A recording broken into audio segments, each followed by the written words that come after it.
सबको नमस्ते। देखिए,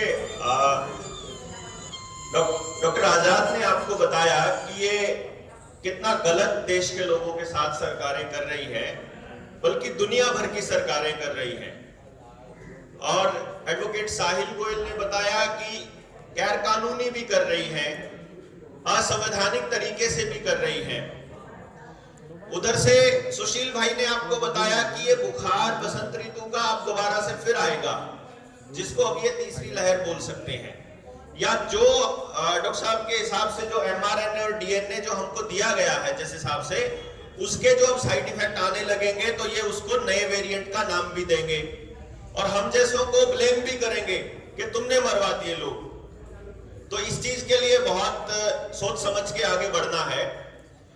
अगली बात जो मैं कहना चाहूंगा कि जो आदमी सरकार के पक्ष में बोल रहा है या इस बीमारी के पक्ष में बोल रहा है, जैसे हमने तथ्य दिए, डॉक्टर साहब ने आपको तथ्य दिए जो मेडिकल साइंस कह रही है, साइंस के हिसाब से हमने तथ्य दिए। समाज में जो हम देख रहे हैं, हम में से कोई भी सोशल डिस्टेंसिंग नहीं कर रहा, कोई भी हमने मुंह नहीं ढका हुआ। हम लोग 1 साल से ज्यादा समय हम लोग बॉर्डर पे परमानेंट बैठे रहे, एक ट्रॉली में 15-15 लोग बैठे सोए और कोई सवाल ही पैदा नहीं होता कि वहां किसी की भी एक को भी नुकसान हुआ हो किसी बीमारी से। तो ये साबित किया किसानों ने कि ये सब कुछ इस देश के लोगों के साथ धोखा हो रहा है। तो जो लोग सरकार के पक्ष में बोलते हैं वो ये 2-4 लाइनें बोलते हैं। पहली लाइन उनके पास है कि भाई जिनके मरे ना उनसे पूछो फिर ये इतने सारे लोग क्यों मरे। दूसरी बात पूछेंगे वो जब हम उनको बता देंगे कि ये क्यों मरे, कि ये रेडिएशन का असर था, गलत दवाइयों का असर था, गलत इलाज का असर था, या सरकारों का लालच या षड्यंत्र था। जब ये बता चुके होंगे तो उसके बाद उनका अगला सवाल होता है कि नहीं यार, भारत में ही थोड़ी ना, ये तो पूरी दुनिया में चल रहा है। जब इस तरह की बात बता देंगे कि ये क्या षड्यंत्र है, फिर वो उनके पास कुछ नहीं बचता है बोलने को और लास्ट में वो यही करते हैं, भाई चलो बात तो तेरी भी ठीक है पर कुछ ना कुछ तो है। बस वो कुछ ना कुछ में उलझा के हम लोगों को रखा हुआ है, और जिसे कहते हैं हम लोग भय का भूत। भय का ये भयमारी है एक्चुअली, जिसको महामारी साबित करने पे कोशिश कर रहे हैं। तो बड़ा सवाल ये बनता है कि दुनिया भर में ये सब चीजें क्यों हो रही है। इसका जवाब आपको मिलेगा जब आप खुद से अपनी रिसर्च करेंगे और ये ढूंढेंगे कि वो कौन सी चीज है जिसका 2 बार प्रधानमंत्री नाम ले चुके हैं और हम उसको सीरियसली नहीं ले रहे। भाई ये हो सकता है कि हम देश के प्रधानमंत्री जो नरेंद्र मोदी इस टाइम बैठे हुए हैं, ये हो सकता है कि हम उसको झूठा आदमी मान चुके हैं और उसकी बातों को सीरियसली नहीं लेते हैं। लेकिन इस पिछले 7 साल के कार्यकाल में एक चीज उन्होंने सच बोली है कि इस दौर के बाद पूरी दुनिया में न्यू वर्ल्ड ऑर्डर आ रहा है और वो आकर रहेगा। ये बात उन्होंने एक बार लाल किले की प्राचीर से बोली है और एक बार संसद में बोली है। उन्होंने कहा है उसमें भारत का रोल बहुत बड़ा होगा।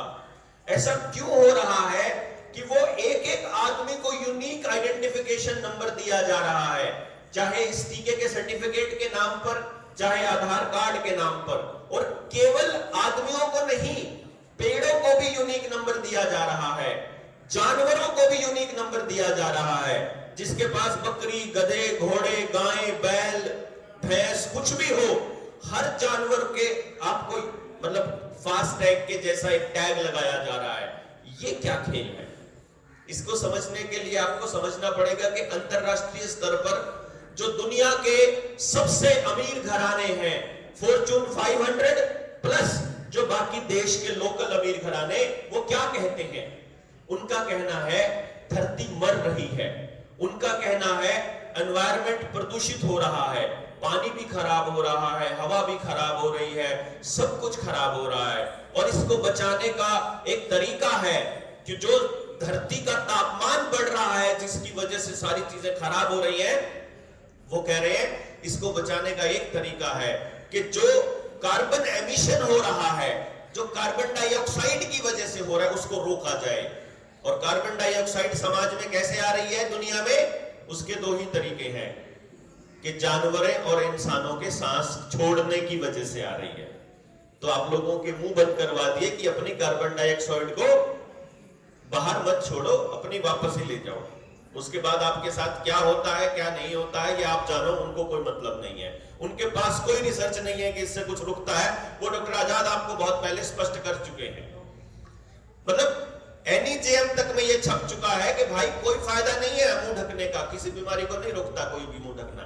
बट फिर भी अब वो ये कहते हैं कि आपकी जमीनें भी हमको चाहिए, आपके संसाधन भी हमको चाहिए, आपका पानी पे भी हमारा अधिकार होगा, आपके डंगरों पे भी हमारा अधिकार होगा, आपके खाने पर भी हमारा अधिकार होगा, क्योंकि आपको पैसा हम दे रहे हैं। आप देखिए आपके हेल्थ सेक्टर में पैसा कहां से आ रहा है? वर्ल्ड बैंक दे रहा है। आपके एजुकेशन में SSA का पैसा कहां से आ रहा है? वर्ल्ड बैंक दे रहा है। आपको और दूसरे कामों के लिए पैसा कहां से आ रहा है? यूनाइटेड नेशंस के थ्रू, बाकी के संस्थानों से आ रहा है। और आज के टाइम में यूनाइटेड नेशंस को कौन कंट्रोल कर रहा है? वही फॉर्च्यून 500 के मालिक जिनको कहते हैं, जिसको आजकल उसका नाम नया आया हुआ है वर्ल्ड इकोनॉमिक फोरम, जिसने यूनाइटेड नेशंस का एजेंडा 21, जिसको आजकल एजेंडा 2030 बोलते हैं, उसको टेक ओवर कर लिया है, जिसका मकसद है देश और दुनिया के हर संसाधन के ऊपर हमारा कब्जा। उसी के सिलसिले में किसान बिल आए थे, उसी सिलसिले में बीजों के बिल आएंगे, उसी सिलसिले में पानी का बिल आएगा, पोल्यूशन का बिल आएगा, और ये गाड़ियों के व्हीकल के जो बिल आ रहे हैं सारे के सारे उसी के पूरे उसका खेल है। जिस तरह से आपकी खेती की नस्लें बर्बाद कर दी, खेती के बीज अब आपके बांझ हो चुके हैं, खेती का बीज अब दोबारा तो आप नहीं बो सकते ना, वो बाजार से लाना पड़ता है। और आप बताइए डंगरों के बीज भी तो आपको बाजार से लाने पड़ते हैं, टीके का इस्तेमाल ही हो रहा है, तो आने वाले वक्त में इंसानों के बीज भी आपको बाजार से ही लाने पड़ेंगे। 20-30% तो अभी भी बाजार से ही लेकर आ रहे हैं। जो बच्चे पैदा नहीं हो रहे हैं, IVF सेंटर छोटे छोटे शहरों में भी खुल रहे हैं। तो आपको यह समझना पड़ेगा, क्या ये अपने आप हो रहा है या किया जा रहा है। इनके पास ये रिसर्च भी है कि कैंसर किससे होता है, इनके पास ये रिसर्च भी है कि बांझपन किससे होता है, इनके पास ये रिसर्च भी है कि नपुंसकता किससे होती है। इनके पास वो रिसर्च है, लेकिन उसको रोकने का कोई उपाय इनके पास है कि नहीं, ये बताते नहीं है। असल में ये एक्चुअली प्लान करके किया जा रहा है। हरित क्रांति के नाम पे हम लोगों को जेनेटिकली मॉडिफाइड बीज दिए गए, जिनको उगाते टाइम आपको पेस्टिसाइड और इंसेक्टिसाइड और जो DAP खाद यूरिया दिया गया, उसकी वजह से ऐसी हालत है कि जो दो प्रदेश जो पूरे देश को खाने के लिए देते हैं, पंजाब और हरियाणा, वहां पर कैंसर के सबसे ज्यादा केसेस हैं। अब हमारा हरियाणा भी पंजाब से ऊपर निकलने वाला है कैंसर में, कहीं आप सोच रहे हो आप ही फंस रहे हो।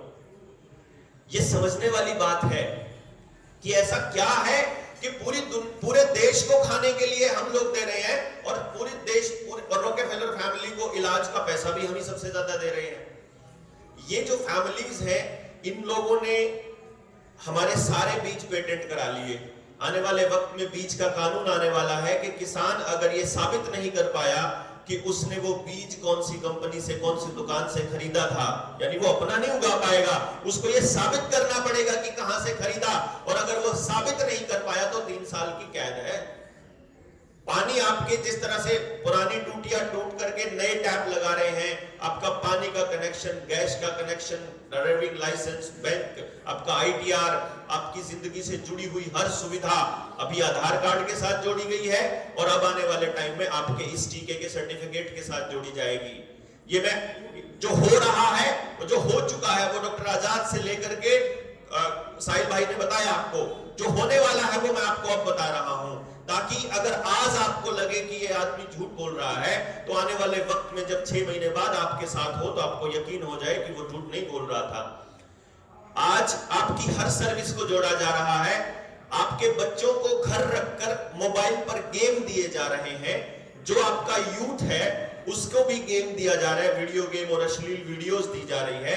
गेम्स में 2 ही चीजें हैं आज के टाइम पे मोबाइल गेम के अंदर, एक हथियार है, हथियारों से वो लड़ना सीखते हैं, मतलब बंदूकें, और दूसरी चीज है एक ऐसा प्रोग्राम जिसमें बच्चा पहले एक टास्क पूरा करेगा तो उसको कुछ टोकन मिलेगा, वो टास्क पूरा करेगा, टोकन मिलेगा। आप देखिए, आप पहली डोज लगवाओगे तो बस में जाओगे, दूसरी लगवाओगे तो सेक्रेटरीट में जा सकते हो। बिल्कुल सेम प्रोग्रामिंग हो रही है। तो जो जनरेशन छोटी आपकी आ रही है, उसको पहले से ही तैयार पता तैयार माहौल कर रहे हैं वो आपके लिए। ये प्रोपेगेंडा इनका 1 साल 2 साल नहीं चलने वाला है। ये बीमारी और नए वेरिएंट 2030 तक चलने वाले हैं, 2030 तक। और 2030 तक ये हालत लेकर के आएंगे जिसको हमने कहना है सोशल क्रेडिट सिस्टम।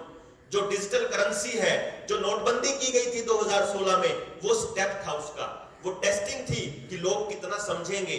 अब पूरी तरह से बैंक बंद होने वाले हैं, बैंकों का मर्जर हो रहा है, बैंकों के एनपीए बढ़ रहे हैं। उस एनपीए को पूरा करने के लिए कानून बन चुका है कि अगर एक उद्योगपति आपका 1000 करोड़ रुपया लेके भाग जाता है तो जितने बाकी के अकाउंट होल्डर हैं उनसे वो पूरा कर सकता है बैंक उससे, यानी आपका पैसा डुबो सकता है बैंक। ये बाकायदा कानून बन चुका है। तो सारे बैंक बंद होकर के डिजिटल करेंसी का कमीशन पहले से बिठा रखा है, उसकी रिपोर्ट उसी दिन आ जाएगी जिस दिन आपका विरोध खत्म हो जाएगा।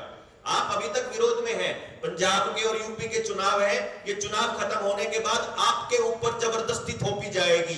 ये मुंह ढकने वाले चालान, टीके लगाने वाली जबरदस्ती अब बहुत ज्यादा होने वाली है आपके ऊपर, क्योंकि अभी तक आप इसीलिए बचे हुए हैं, नॉर्मल समझ रहे हैं। गांव में तो बीएलओस की मदद से, स्कूल के टीचर्स की मदद से घरों में घुसना शुरू कर गए हैं, वहीं खड़े होकर के डीसी से, एसडीएम से बात करवाते हैं और वो आपको धमकी देते हैं कि आपका नहीं तो पेंशन रुक जाएगी, आपके बच्चों को स्कूल में नहीं जाने दिया जाएगा, आपके बच्चे फॉर्म नहीं भरने दिया जाएगा, आपको मतलब बस में, सेक्रेटरीट में आपका कोई काम नहीं होगा, आपने रजिस्ट्री करवानी हो, लाइसेंस रिन्यू कराना हो या कोई और काम करवाना हो, आपको कोई नहीं होगा। ये गैर कानूनी तरीके से आपके ऊपर थोपा जा रहा है कि आप कब बोलना शुरू करोगे, ये देख रहे हैं बेसिकली। आपने अगर बोलना शुरू नहीं किया तो आने वाले वक्त में आपके हाथ में चिप लगने वाली है। वो आपको बताएंगे कि ये चिप इतना फायदा है, आपको ना ड्राइविंग लाइसेंस लेके जाना पड़ेगा, ना आपको कोई बैंक की कॉपी लेके जानी पड़ेगी, ना आपको कोई सर्टिफिकेट लेके जाना पड़ेगा। वो सारी चीजें इसी के अंदर होंगी जो आरएफआईडी होगी, बस आपने वो दिखाना है। जैसे आपकी गाड़ी पे फास्टैग लगा हुआ है, आप बस टोल पे पहुंचते हो, पैसे अपने आप कट जाते हैं, ऐसे ही आपके सारे दस्तावेज वहां उस चिप में होंगे। तो कहीं भी जाना है, गेट लगा होगा ऑटोमेटिक वाला, आपके हाथ में लगी हुई है, गेट खुलेगा, आप में नहीं लगी है, गेट ही नहीं खुलेगा। आप ये देखने आपके, अब जब ये आरएफआईडी सक्सेसफुल हो जाएगी, उसके बाद आएगी एक नई चिप जो एलन मस्क ने अभी बोला है, पिछले महीने उसका बयान आया था कि इंसान की खोपड़ी में चिप लगेगी 2022 के एंड तक। वो आपको मेंटली तैयार कर रहे हैं कि आप तैयार हो जाओ। वो चिप को शुरू में बताएंगे आपको। शुरू में क्या बताएंगे? जैसे वो 50 साल पहले किसान को बताया गया था कि ये नए हाइब्रिड बीज हैं, आप इन बीजों को खाओगे, इनको उगाओगे तो कीमत ज्यादा मिलेगी। फ्री में बीज देते थे, फ्री में यूरिया देते थे, फ्री में पेस्टिसाइड देते थे, आपको कहा गया था कि इसकी कीमत ज्यादा मिलेगी। ऐसे ही आपको ये कहा जाएगा कि ये चिप आई है, ये चिप आपके सारे रोग हर देगी। आपकी रीढ़ की हड्डी में मान लो नर्वस सिस्टम आपके दिमाग के साथ आपके शरीर का कनेक्शन कहीं टूटा हुआ है, आपके हाथ काम नहीं कर रहे हैं, चिप लगने के बाद बिल्कुल मैजिकल तरीके से वो बंदा चलने लग जाएगा, क्योंकि वो उस पूरे के पूरे सिस्टम को कवर कर देगा। आप सोचिए, एक बीमार आदमी जिसको लकवा था या फिर उसकी रीढ़ की हड्डी का निचला हिस्सा काम नहीं कर रहा था, वो चिप लगने के बाद काम करने लग जाए और उसके बाद आपको वही दुकानदार ये बोले कि हम एक ऐसा सिस्टम है कि आपको हार्ट अटैक होने से 2 घंटे पहले पता चल जाएगा, बीप आ जाएगा। आप तो भाग भाग के लगवाओगे जनाब। और फिर वही होगा जो न्यूरालिंक बता रही है। न्यूरालिंक क्या कह रही है कि आपके इंसान को आधा ह्यूमन आधा ट्रांस, मतलब रोबोटिक्स और आर्टिफिशियल इंटेलिजेंस आ रहा है, जिसको ट्रांस ह्यूमन बोलते हैं। यानी कि जो अगला वक्त है आने वाला, आपको कंप्यूटर की तरफ, मतलब कंप्यूटर से चलाया जाने का प्लान है इनका। ये क्यों? जिसको कहते हैं हाइव ऑफ माइंड्स, जो असली खेल इनका है लास्ट में। 5G के टावर्स इसीलिए इंस्टॉल किए जा रहे हैं, 5G की टेस्टिंग इसीलिए की गई थी। कई बार उस टेस्टिंग में बहुत से लोगों को नुकसान भी हुआ, करंट भी लगता था। आपको याद हो डॉक्टर साहब, जब हम उस टाइम किसान आंदोलन में थे तो अपने उस पे दरवाजे पे लगता होता था। वो उसी दौर का वक्त है जब दूसरी लहर चली हुई थी, जब लॉकडाउन चल रहा था। तो आप लोगों से गुजारिश ये है कि आपको अपने मोहल्लों में, अपने पड़ोस में, अपने लोगों को सोशल मीडिया पे या जहां भी देखें, पहली बात तो हमें जानकारियां इकट्ठी करनी होगी। दूसरे नंबर पे उन जानकारियों को लोगों तक पहुंचाना होगा। तीसरे नंबर पे सरकारों को अपना प्रतिरोध दर्ज कराना होगा। हमें बताना होगा कि हमारे शरीर पर केवल हमारा हक है, हमारी मर्जी है हम कोई केमिकल लेना चाहते हैं कि नहीं लेना चाहते हैं, हमारी मर्जी है कि हम कैसे घूमना चाहते हैं, कौन सी पैथी से इलाज करना चाहते हैं, और अपने ही जैसे लोग और तैयार करने होंगे। अगर ये नहीं किया तो आप और हम सभी के सभी बहुत बड़े खतरे के सामने खड़े हैं। देखना ये होगा कि हम संगठित होकर उनको हराते हैं या वो लोग मिल करके वैसे ही जुल्म करते रहेंगे हम लोगों के ऊपर जैसे वो करते आ रहे हैं। बोलने के लिए बहुत कुछ है, बट क्योंकि जो प्रोटोकॉल है वो मुझे अलाउ नहीं करता है। अभी मेरे से बाद में वीरेंद्र भाई हैं, डॉक्टर अजय बलारा है, तो ये मैं चाहूंगा कि एक एक बाकी चीजों के ऊपर ये प्रकाश डालें। और आपको बहुत बहुत धन्यवाद। ये प्रेस कॉन्फ्रेंस के लिए रतन भाई को भी बहुत बहुत शुभकामनाएं, और लोगों तक आवाज पहुंचा रहे हैं। ये साथी लड़ाई लड़ रहे हैं, स्वदेशी की भी लड़ाई लड़ रहे हैं, और आने वाले वक्त में हमारी एजुकेशन, हमारी खेती, हमारे उद्योग, हमारे गांव के सेंटर्ड नहीं होंगे अगर इकट्ठे होकर के हमने नहीं लड़े, तो हम कहीं ना कहीं बहुत ज्यादा बुरी स्थिति में आने वाले हैं।